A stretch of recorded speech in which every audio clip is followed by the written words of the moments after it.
Magandang araw sa inyong lahat at welcome sa aking channel. My Love Will Make You Disappear lead stars na sina Kim Chiu at Paolo Avellino ay papunta ngayong araw sa Los Angeles, California para dumalo sa Manila International Film Festival 2025.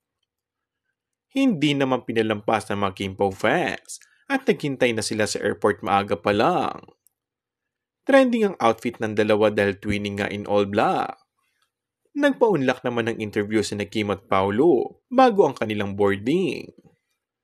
Nakuhanan din ng ilan sa mga kilig moments ng dalawa, mula outfit, kilos nila, at hanggang sa di umano'y hawak ni Paolo sa boarding pass ng aktres.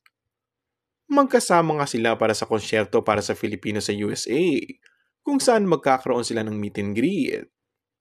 Ang nasabing free concert ay inorganisa ng Metro Manila Film Festival, Metropolitan Manila Development Authority o MMDA at Sinigang para sa mga Pinoy na nasa USA. Magaganap ang konsyerto para sa Filipino sa March 8 sa Lyric Theater sa Cerritos Center for Performing Arts sa Cerritos, California. And that's all for our today's video. Kung bago ka lang sa aking channel ay mag-subscribe at pindutin na rin ang notification bell. Maraming salamat!